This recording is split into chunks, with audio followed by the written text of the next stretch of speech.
আমার হোসাইনের শরীরে। আর যেই দিন শহীদ হবে রে, সেই দিন যেন এই মাটিটার মাটি থাকবে না, রক্ষণে খুন হয়ে যাবে, রক্ত লাল হয়ে যাবে। এই খবর শুনে বিশ্বনবী, দয়ার নবী, আমার মহের নবী রহমাতুল লিল আলামিন জানো এবার জানো আমার ফাতেমার দিকে তাকাইয়া চাইয়া দেখি চোখ দিয়ে ঝরঝর করে নবীর চোখ দিয়ে পানি ঝরে যাচ্ছে। কেঁদে কেঁদে ঝরে ঝরে হয়ে মনের ভিতরে থেকে আমার ফাতেমা ডাক দিয়ে বলে, আব্বা যান, বুঝলাম না গো বাবা, আমার হোসাইন হাসান জন্ম যখন নেলা তখন এত কাঁদেন নাই, কিন্তু আজকে চোখ দিয়ে আপনার অশ্রু বইতেছে, বুঝলাম না। আমার নবী বলতেছে, বেটি ফাতেমা, আমার হোসাইনের নামটা তো আল্লাহর তরফ থেকে হোসাইন রাখা হলো, অনেক আপনার লাগাবি না আব্দুল্লাহ, আব্দুল্লাহ ছিল বাপজিরা ভাইয়ের আগ, অনেক নাম ছিল, তিনার সাবির ছিল, আমার হোসাইনের নাম সাব্বির ছিল, আমার হোসাইনের নাম অনেক ছিল বাপজির আগ। কিন্তু বলছে রে বেটি, আমার হোসাইন জানো ওই কারবালার কি ঘটবে এটাও জিবরাইল আমারে জানায়া গেল। সুবহানাল্লাহ। এই জন্য বেটি আর থামতে পারি নাই। মাগো, আব্বা বলছে, বেটিরে তোর কি কোনো আঘাত লাগলো? বলে, মা, আব্বা বলছে বেটিরে কোনো ব্যথা পালি? বলে, আব্বা হজর কোনো ব্যথা নাই, কারণ হলো আল্লাহ রাস্তায় যারা শহীদ হবে তাদের যদি আমি মাতা হতে পারি, এরকম দামি কোন মা হবে। আমি বড় খুশি গানাবি, চিন্তা করেন না, কারণ হলো এটা আমার ওয়াদা থাকলো, আমার হোসাইন ইসলামকে রক্ষার্থে, ইমানকে বাঁচার তরে ওই কারবালাতে আমার নবীর উম্মতের খাতিরে যাবে। এতে আমার বড় খুশি, এতে কোনো রকম আমার দুঃখ নাই। ফাতেমার দিকে লক্ষ্য করে হলো আলোচনা, তো আমার হোসাইনকে নিয়ে চোখটা মুছে নিয়ে নবী আমার নিজের চাদর দিয়ে মুছিয়ে তারপর আমার হোসাইনকে কোলে নিয়ে তাকাচ্ছে, বেটা হোসাইন ইবনে রসুল, আমার হোসাইনকে বলতেন ইবনে রসুল, কারণ হলো আমার হোসাইন আর হাসান আমার নবী পাকের সেম দেখতে ছিল। জোরে বলুন সুবহানাল্লাহ। কারণ হলো পৃথিবীতে আমার নবীর মেশাল নেই, কোনো মেশাল নাই, কিন্তু আমার হোসাইনের মোহব্বত আল্লাহ স্বয়ং হাসানকে মাথা থেকে নিয়ে বডি পর্যন্ত আমার নবী পাকের সমস্ত ঢং তৈরি করেছিলেন। বলেন সুবহানাল্লাহ। আর নিচে থেকে ধরটা ছিল, বাকিটা আমার হোসাইনের ছিল। জোরে বলুন সুবহানাল্লাহ। সাহাবাই কেরামগণ বলতেন, যখন নবীকে দেখতে পেতাম না তো হাসান হোসাইনকে দেখে নিতাম, আমার নবী পাকের দেখা হয়ে যেত। বলেন সুবহানাল্লাহ। আমার হোসাইনকে হাসানকে দেখতাম, আমার নবী পাককে দেখে নিতাম, এই মন মানসিকতা ছিল। বিরাদরে মিল্লাত ইসলামে যেমন একটা হাদিস বলবো, হযরত বেলাল হাবশির নাম শুনেছেন? এই বেলাল হাবশি নবী পাকের প্রেমিক ছিলেন, বড় মুয়াজ্জিন ছিলেন মসজিদে নববী। তো নবী পাকের ইন্তিকালের পরে তিনি 6 মাস বিরাদরে মিল্লাত ইসলামিয়া দামেস্কে বলে একটি জায়গা চলে গেছিলেন 6 মাস ধরে। কারণ হলো যে নবীকে দেখতে যেখানে পাবো না সেখানে আমি আর নাই। বাপজিরা ভাইরা গো, দামেস্কে চলে গেছেন। তো তিনি বিরাদার 6 মাস পর নবী আমার রাত্রে স্বপ্নতে দেখাচ্ছে, এ বেলাল, তোর কি আমার কথা মনে নাই? আমাকে একবার কি তোর মনে পড়ে না? একবার আই বেলাল, শোন রে বেলাল, তোর কি ময়া হয় না রে? তোর নবী পাকের রওজাকে আসতে ইচ্ছা নাই, আমাকে বলে ভুলে গেছিস? বলে, ইয়া রাসূলুল্লাহ, ইয়া হাবিবাল্লাহ, নবী গো, ও আপনাকে বলে কখনো ভুলব না, তবে যেন আপনাকে দেখতে না পাওয়ার তবে আমি যেন ওই মদিনাতে থাকতে পারে না। ইয়া রাসূল রাসূলুল্লাহ ইয়া হাবিবাল্লাহ নবী গো, এই জন্য আমি দামেস্কে চলে এসেছে। বেলাল রে একটু যা যা ভেতরে দেখবো, আমার মাজার শরীফ চলে যা। সকাল হলো, দামেস্কের মানুষের কাছ থেকে ছুটি নিয়ে বেলাল এবার হুকরে হুকরে কামতে কামতে বলো, দামেস্কের লোকেরা গো, আমার নবীকে দেখে চলে যাচ্ছি গো, আমি মসজিদে নবী পাকের মাজার চলে যাব জিয়ারতের তরে, আমি ঘরে আসবো কেনা জানে না, তবে তোমরা দেখে থাকবে গো, ইসলামকে বাঁচিয়ে রাখো গো, ইমানিয়াতের জজবা মনে রাখো, ইসলামের ওপরে রক্ষা থাকো, কোনো রকম যেন তোমাদের ব্যথা না হয়, কোনো টেনশন নেও না। আমি দামেস্ক থেকে এবার মদিনা পাঠিয়ে দিলাম, চলে আসছে মদিনাতে রে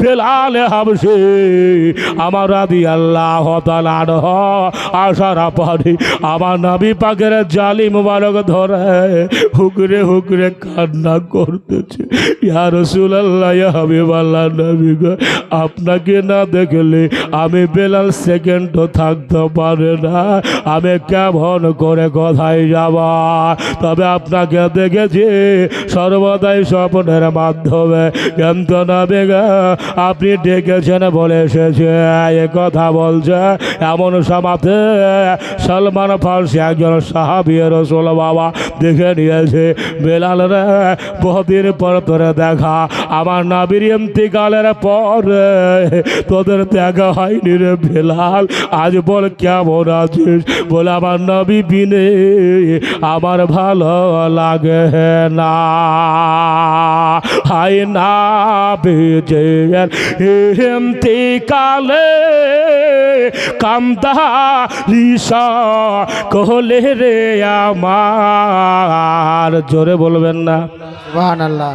না শুনবেন না, একটু উচ্চ স্বরে বলেন সুবহানাল্লাহ।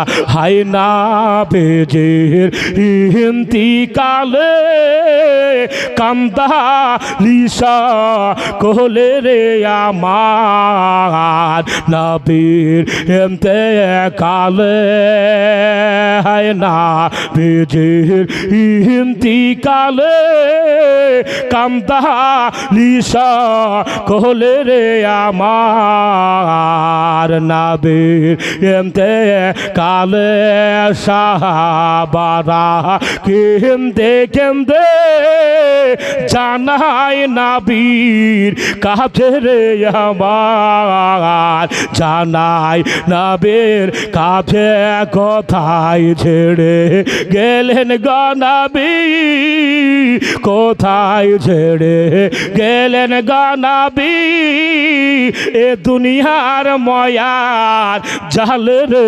আমার, নবীর ইন্তেকালে হাসান হোসাইন কেন্দে কেন্দে জানাই নানার কাছে রে আমার, জানাই নানার কাছে কোথায় ছেড়ে গেলেন গো নানা, এ দুনিয়ার ময়ার জাল রে আমার, নবীর ইন্তেকালে হযরত বেলাল কেন্দে কেন্দে জানাই নবীর পদরে তলে, জানাই নবীর কাছে কোথায় ছেড়ে গেলেন গো নবী, এ দুনিয়ার ময়া রেখে গো নবী, এ দুনিয়ার ময়ার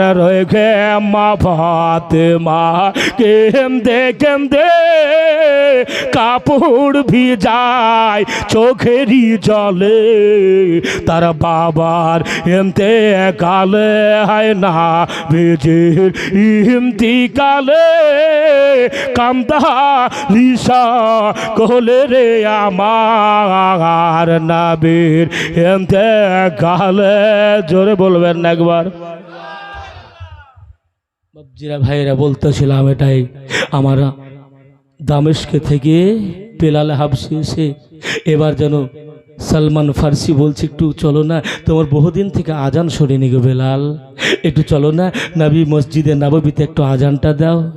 বলে আমি দেব না গো, ওগো সাহাবী রসুল আমি দিতে পারবো না, কারণ হলো আমি যখন আজান দিতাম তখন নবী পাক আমার সামনে থাকতো। জোরে বলুন সুবহানাল্লাহ। সুবহানাল্লাহ। আমার নবীর দিকে লক্ষ্য করতাম, আমার নবীকে দেখে মনটা ভরে যেত। আজ আমি কাকে দেখে আজান দেব, আমি কাকে দেখে দেব, আমার মন থামে না, মনে টেনশন হয়ে গেল। বলে হলো না, অন্য সাহাবীর আবু বকর এসে বললে বেলাল আজান দে, বলে হলো না। ওসমান গনে বলল হলো না বাবা, উমর ফারুক আজম হলো না। এমন সময় হযরত সালমান ফার্সি দৌড়তে দৌড়তে গিয়ে হাসান হোসাইনের কাছে গিয়ে বলল, রিকোয়েস্ট করলো, এ হাসান হোসাইন চলো চলো। বলে কোথায় গে? ওই দেখো বেলালে হাবশে এসেছে মদিনাতে, একটু তার আজানটা শোনবো। বেলাল হাবশের কথা শোনাবার হোসাইন এবং হাসান দুই ভাই মিলে দৌড়াইয়া দিয়েছে বাবা। চলে আসার পরে দৌড়তে দৌড়তে বলে গো, ও বেলালের দুই কাঁধে দাঁড়িয়ে ধরে নিয়েছে। বলে হোসাইন রে, তোদেরকে দেখলে পরে আমার নবীর কথা মনে পড়ে। এ হোসাইন, আমার হাসানকে দেখলে পারা ওপর দিকের মনে হয় বডি থেকে ওপরে, আর হোসাইনকে দেখলে জানা নিচের দিকে মনে পড়ে, আর একই সঙ্গে দেখলে পারা আমার নবীকে দেখা হয়। এ কথা বলার পরে বেলালকে বলল হোসাইন, বলে হো গো বেলাল একবার আজান দাও গো, বহুদিন থেকে তোমার আজান শুনতে বড় ইচ্ছুক গো, মনটা চাইছে একটু আজানের ব্যবস্থা করে দাও। মানলো না। হোসাইনের দিকে তাকাইয়া বলল, হাই রে হোসাইন, আমার হাসান, তোমাদের দেখে আমি আর পারলাম না, যখন তোমরা মানো না, চলো যে আজান দিতে আরম্ভ হলো। এবার আজান দিতে আরম্ভ করেছে।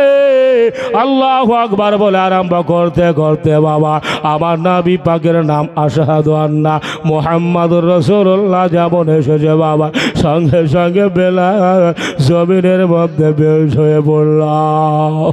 কারণ হলো আমার নবীকে দেখে নবীর নামটা নিতেন বেলাল রে, কান্ত জানায় দেখতে পাই না, এই জন্য বেহুশ হয়ে গেল জমিনে।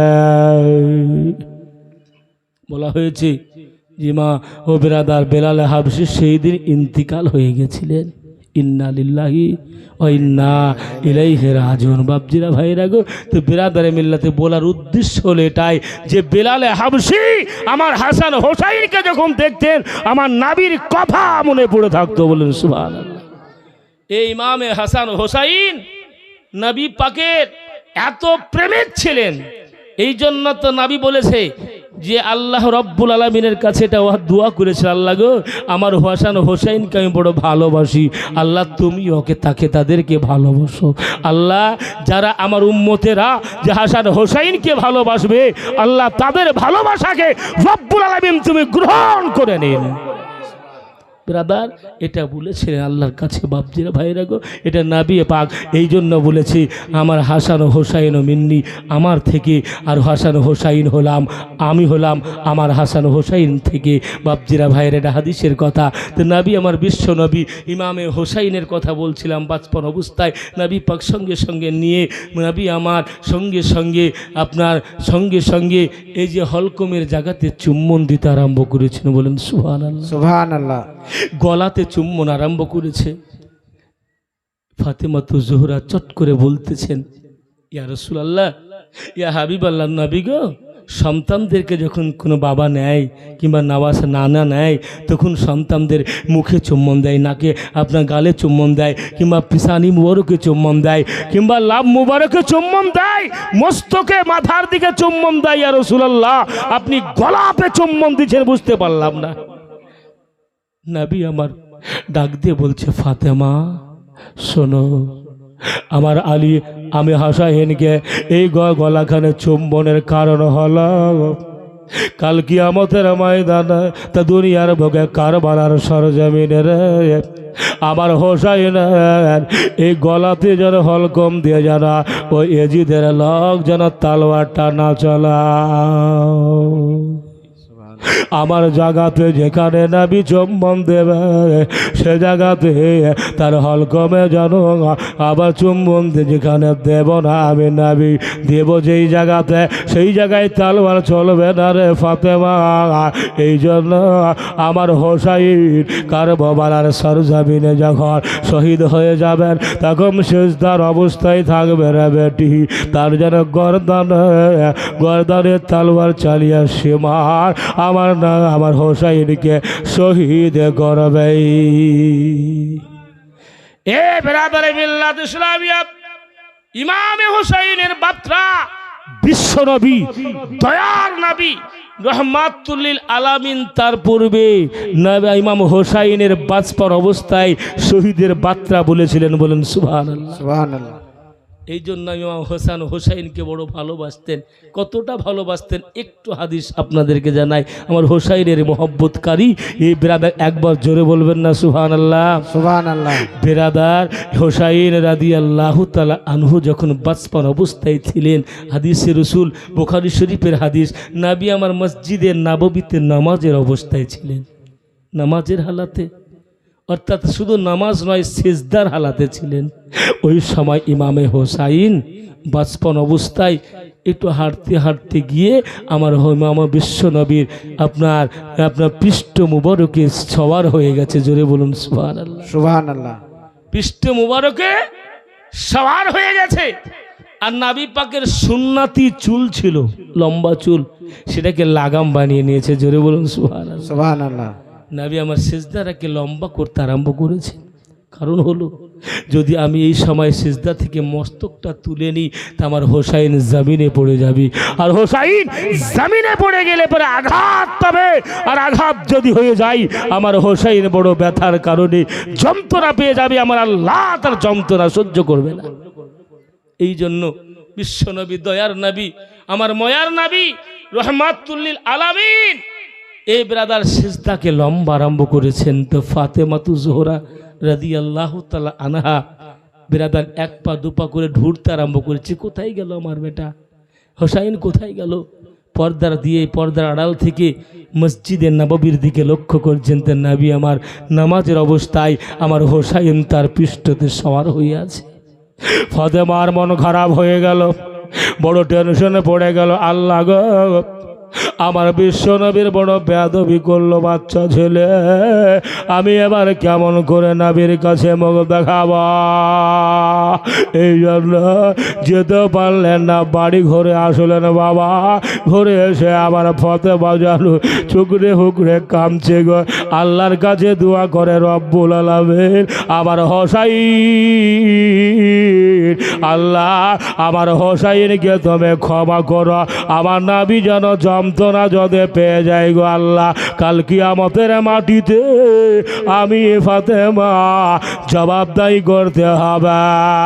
এই জন্য বিশ্ব নবী রহমাতুল লিল আলামিন এবার যেন 72 বার তাসবিহ পাঠ করেছে। সুবহানা রাব্বিয়াল আলা পাঠ হলো, 72 বার পাঠ করে নিয়ে এবার যের মধ্যে যেন হোসাইন জমিনে নেমে গেছে বাবা, যেমন নেমে গেছে আর আবার বিশ্ব নবী সিজদা থেকে তুললেন। এবার সালাম ফিরায়া আমার হোসাইন ইবনে রাসূলের দিকে ডাকিয়ে বলে, বে হোসাইন রে, ওরে আমার নামাসা, তুই কেমন করে জানলি তোর শরীরের মধ্যে ওই কারবালার সরজমিনে একটা নয় দুটো নয় 72 খানা তীর লাগবে? আমাকে 72 বার তাসবিহ পড়ালে রে বেটা। হোসাইন এ কথা জবাব দিরা ভাইয়ের আগে আবার হোসাইনকে বুকে লইয়া এবার এক পা দুপা করে আমার ফাতেমার গৃহে চলে গেলেন বিশ্ব নবী। যাওয়ার পরে দেখতে পাচ্ছেন ফাতেমা যেন হুকুরে হুকুরে কাঁদছে। আমার আব্বার বেয়াদবি করে ফেললো বাচ্চা ছেলে, আল্লাহ গো আমার বেটাকে আল্লাহ তুমি ক্ষমা করে দিও, মাফ করে দিও বাবা রে। মা বলে না, এদিকে বিশ্ব নবী ডাক দিয়া বললা, এ বেটি ফাতেমা রে, দরজাটা খোলা হলো। নবীর দেখতে পেলেন বেটি যেন চোখ দিয়ে পানি গলে মুছতেছে। বলে বেটি রে, তোমার চোখে কেন পানি? বেটি বলো। বলেন ইয়া রাসূলুল্লাহ, ইয়া হাবিবাল্লাহ, নবী গো, এত ক্ষমা করে দেবে, আমার হোসাইন তো বড় বেয়াদবি করে ফেলেছে, আপনার পৃষ্ঠতে সওয়ার হয়ে গেছে, ছড়ে দিয়েছে। বলে বেটি রে, আমার হোসাইনকে বড় ভালোবাসি হবে, আমার হোসাইনের দিক থেকে তোমাকে চিন্তা করতে হবে না। বিরাদার, বিশ্বনবী রহমাতুল্লিল আলামিন যখন এই কথা বললেন, তখন আমার ফাতেমার মনটা যেন শান্তি হলো। বলুন সুবহানাল্লাহ। সুবহানাল্লাহ। এ বিরাদার, ইমামে হাসান ও হোসাইন আরেকটু আগে বাড়ুন, আপনাদেরকে আগে বাড়াচ্ছি, কারণ হলো আমার হোসাইনের তো জীবনী শোনাতে হবে নাকি। হে বিরাদার, আমার হাসান ও হোসাইন যখন একটু জাস্ট বড় হয়েছে বড়, এমন অবস্থায় একদিন তারা দুই ভাই মিলে বড় ঝগড়া আরম্ভ করেছে। ছোট্ট ছেলে যা হয়, কি ঝগড়া? বলে আমি বড়। হাসান বলছে না আমি বড়। বলে না আমি বড়। বলে তাই নাকি? বলে না। হোসাইন বলে আমি বড়। দুজনে মিলে ঝগড়া। বলে একটা কাজ করি। বলে কি করতে হবে? কাজ হলো এটাই, জানো, আমার মা জননীর কাছে চলো। আমার মা যেটা বলবে সেটাই তো হবে নাকি বাপ? মা তো জন্মধারানি মা, কিন্তু তাদের মধ্যে একটা ইশকে রসুল ছিল। জোরে বলুন সুবহানাল্লাহ। সুবহানাল্লাহ। রব্বুল আলামিনের প্রেম ছিল। আমার হাসান হোসাইনকে রব্বুল আলামিন কত ভালোবাসতেন, এই হাদিসের মধ্যে প্রমাণ রয়েছে। জোরে বলুন সুবহানাল্লাহ। সুবহানাল্লাহ। কি প্রমাণ? হাসান হোসাইন দুই সন্তান, দুই ভাই মিলে মায়ের কাছে হাজির হয়ে গেলেন। মা বলে বেটারে কি খবর? বলে মা গো, আমাদের দুই ভাইয়ের মধ্যে কে বড় গো মা? ফাতেমা তো জোহরা কি জানতেন না যে কে বড়, কিন্তু চুপে গেলেন। বলে মা বলো না। বলে চুপই গেলেন, আওয়াজ দিলেন না। বলে মা ফাতেমা, ও গো মা জননে, এবার বলো তুমি আমি বড় না আমার ভাই হাসান বড়? হোসাইন বলতেছে মা আমি বড় না আমার হাসান ভাই বড় গো মা। বলে বেটা মা বড় টেনশন পড়ে গেল। এ বেটা রে, বলে ডাক দিয়া বলতেছে বেটা, আদম আলাইহিস সালামের সন্তান যারা, তারা দুটোই সমান। চিন্তা নেস না, চিন্তা করিস না বেটারে, তোরা দুজনাই সমান আমার চোখে। আমার কাছে মহব্বত একই জায়গাতে, আমার কাছে সমান চোখ নজর, কোনো খারাপ নাই রে বেটা, তোরা দুই ভাই আমার কাছে সমান। বলে এটা শোনব না মা, তবে একটা বলো, কে আগে জন্ম নিল আর কে আগে পরে নিয়েছে জন্ম? আমার ফাতেমা জোহরা রাদিয়াল্লাহু তাআলা আনহা মনে মনে চিন্তায় পড়ে গেল, আল্লাহ আমি কেমন করে জবাব দেব গো আল্লাহ? আমি যাকে বড় বলবো সেই তো বড় আঘাত পাবে, যে ছোট হবে সে আঘাত পাবে। আল্লাহ গো আমি কি জবাব দেব পারে না। মনে মনে চিন্তা করে আমার হাসান হোসাইন ডাক দিয়ে বলে মা, ও গো মা জননী, বলুন বলুন আপনার নজরে প্রথম কারে দেখেছিল দুনিয়াতে? দুই ভাই বলছে মা কে আগে তোমার নজরে পড়েছিল প্রথম সেটা তো বলো। তাও ফাতেমা বললেন না। শেষ মুহূর্তে দুই ভাই মেয়ে ডাক দিয়ে বলে মা জননী, বলুন গো মা, তবে কে তোমার যদি এটা না হয় তবে কাকে ভালোবাসো বেশি গো মা? এত বলো না শোনবা। বলল বেটা রে, আমি দুজনকে ভালোবাসি রে বেটা, আমার কাছে কোনো নজর গন্ডগোল নাই। বলে মা শোনব না, তবে বলুন কাকে বেশি ভালোবাসার? বলে বেটার আমি তোর দুইজনকে ভালোবাসি রে বেটা, চলে যা, চিন্তা করিস না। বলে শোনব না, যখন না পারলো বললো বেটা রে আমার কাছে হলো না, তো আবার আলিয়ে মর্তজা শিরে খোদা হায়দার কাররা রাদিয়াল্লাহু তাআলা আনহু ওই বাগানে আরাম করে রে বেটা, সেখানে গিয়ে তোর বাবার কাছে জেনে নেই। জোরে বলবেন না সুবহানাল্লাহ? সুবহানাল্লাহ। না বুঝতে অসুবিধা হচ্ছে নাকি ভাই? ঠিক আছে তো? যদি ঠিক থাকে তো একবার জোরে বলবেন না সুবহানাল্লাহ? সুবহানাল্লাহ। বেরাদার চিন্তায় পড়ে গেলেন, আমার আলিয়ে মুর্তজা শেরে খোদার দরবারে হাজির হয়ে গেলেন। বাবাকে ডাক দেয়া বললেন, ওগো আব্বা হজর, আমরা দুজনে একটা কাজ করতে এসেছি। বলে কি রে বেটা, কাজ কি খবর বেটা বলো? বলে আব্বা যান, তবে বলুন আমি বড় না আমার হাসান ভাই বড়? বড় চিন্তা, বুদ্ধিমান আমার আলী রে, ইলমের শহরের গেট হলো আমার আলী, এই জন্য নবী বলেছে আমি হলাম ইলমের শহর, আমার আলী হলো তার গেট। সুবহানাল্লাহ। যে আলিয়ে মুর্তজা শেরে খোদা হায়দার কাররার রাদিয়াল্লাহু তাআলা আনহু হলো আপনার ইলমের বাবা, আপনার গেটে যা আপনার যা গেটে রয়েছে। ঠিক আছে বুঝলাম। চট করে একটা কথা ব্রেনটি আসলো, বলে বেটা রে কে বড়, তাহলে একটা কাজ করো বেটা, দুইটা সিলেট আর পেন্সিল দিলা, বলে যে আগে নামটা লিখে দিবে সেই বড় হবে। দুই ভাই মিলে সিলেট আর পেনশন নিল বাবা, নেওয়ার পরে এবার ডাক দিয়ে বলে আব্বা গা এবার বলো কে বড়, নাম একই সঙ্গে লিখে দিয়ে বললাম। সুবহানাল্লাহ। দুই ভাই একই সঙ্গে লিখে দিয়ে বলছে আব্বা এবার বলো কে বড়। আমার আলিয়ে মুর্তজা বড় অবাক হয়ে গেলেন, চিন্তায় পড়ে গেলেন, আল্লাহ গো কোন পরীক্ষায় ফেলেছ আমার হাসান হোসাইনের তরফ থেকে? ডাক দিয়ে বলতেছে রে বেটা, দয়ার নবী আমার ময়ার নবী আমার বিশ্ব নবীর কাছে চলে যাও বেটা, কারণ হলো আমার নবী হলো ইলমের শহর, আমার ইলমে গায়েবের মালিক মুক্তার নবী, চলে যাও। দুই ভাই মিলে চলতে আরম্ভ হলো। যাবার পরে এবার নবীকে সালাম দিলেন, আসসালাতু ওয়াসসালামু আলাইকা ইয়া রাসূলুল্লাহ ইয়া হাবিবাল্লাহ। নবী গো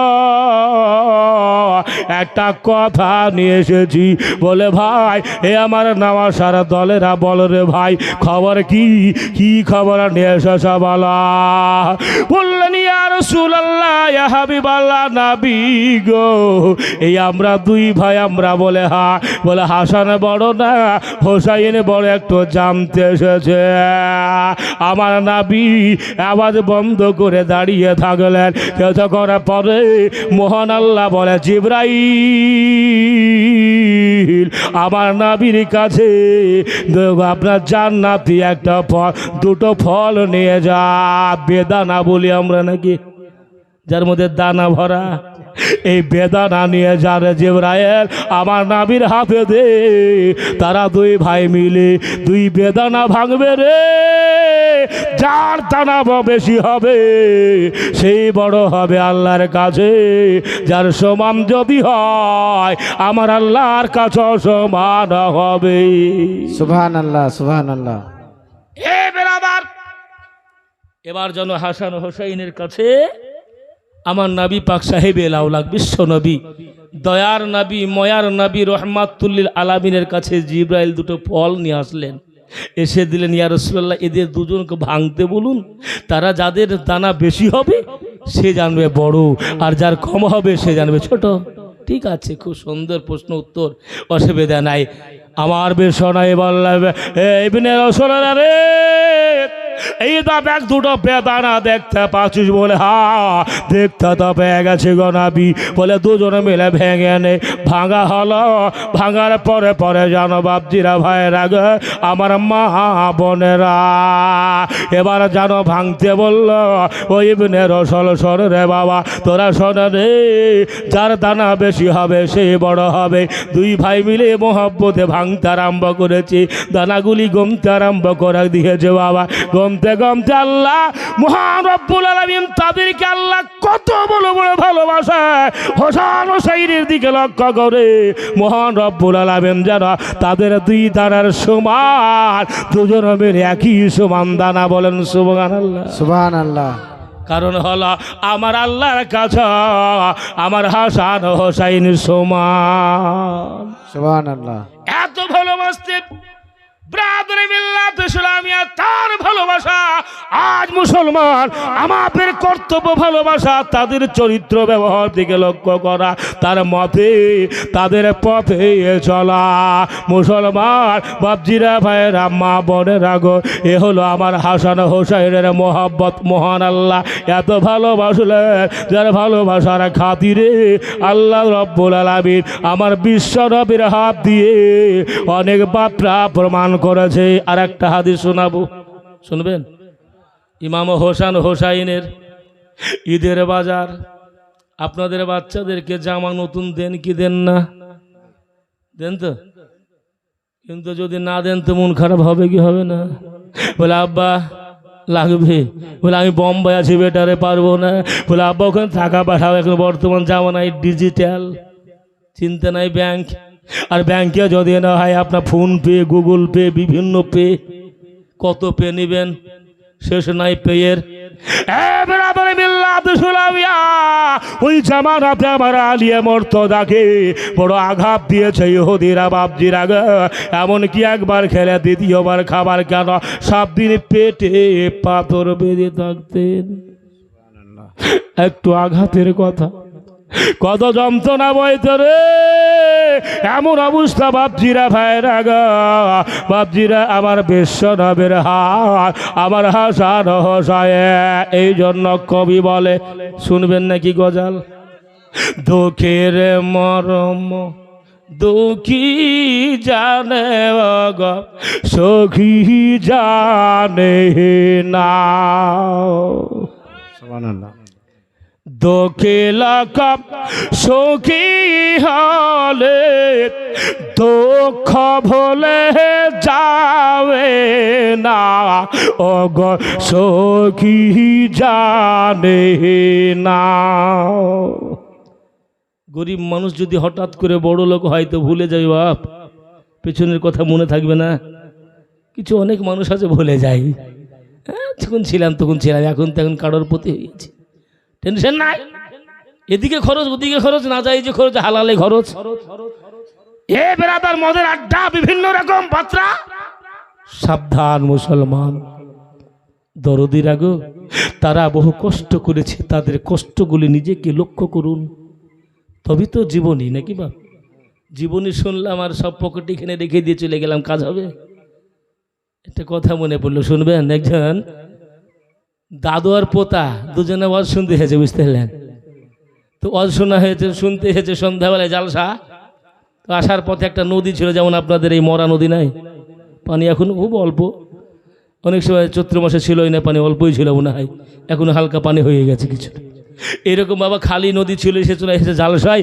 আর বৃষ্টির কারণে নদী গেলে ভরে আরও বক্তব্য শুনেছে যে নামাজ এবাদত বান্দি করুন তার সঙ্গে যেন পর্দা ভালো করে করুন ছেলেদের পর্দা হলো মাথা থেকে নিয়ে একটা কোনো পর্যন্ত নাকি বা কিন্তু ঘাটনুর ওপরে যেন কাপড়টা তুলো না কিন্তু হারাম ফরজ তরফ হয়ে যাবে ঘাটনু মানে বুঝতে পারছেন এই হাঁটু আমরা বলি বাবু এই হাঁটুর ওপরে যেন কাপড়টা না উঠে কারণ হলো হারাম এটা মশলা আমাদের জানা আছে কিন্তু কাজ বিষয়ে আমরা খুব তুলিয়ে দিবেন নাকি সাবধান বাপজিরা ভাইরা গো একটু সাবধানে চলবেন বাপ এ বেরাদার ওইভাবে অজ চলছে তো বয়স্ক নমাজ আপনার জালসা শেষ এবার দাদু পোতা দুজনে ওয়াজ শুনে নিয়ে রাস্তায় এবার বেরিয়ে এসে বাড়ি যাবে মেহেরাপুর ধরেন একটা সব আপনার উদাহরণ দিচ্ছি মেহেরাপুর বাড়ি তো যাওয়ার পথে সকালবেলায় ফজরের আগে এবার বেলা দেখতে পাচ্ছেন পানি ভরে গেছে নদীতে। টেনশন পড়ে গেল, আল্লাহ কেমন করে যাব, চিন্তা ভাবনা না নিয়ে এবার যেন শুরু হলো। দাদু এবার চলছে আগে আর পোতা চলছে পেছনে। তো দাদু এবার কাপড় চাড়তে চাড়তে বুঝতে পারলেন আর কাপড় একবার বেরাদার ও ফরজ তরফ কেন আপনার মাথায় তুলে নিয়েছে কাপড়, ফরজ তরফ শুধু নয় ও মাথায় তুলে নিয়েছে। এবার পোতা কিন্তু সব ভিজে গেছে, আপনার পুরো কাপড় আর নাই, বিরাদার ভিজে গেছে। এবার পার হয়ে বলছে দাদুকে, বলছে দাদু তোমার কি ব্যাপার, কাপড় ভিজে নাকি ব্যাপার, তোমার কাপড়ের খবর কি, তুমি উড়ে এলে নাকি? বলে না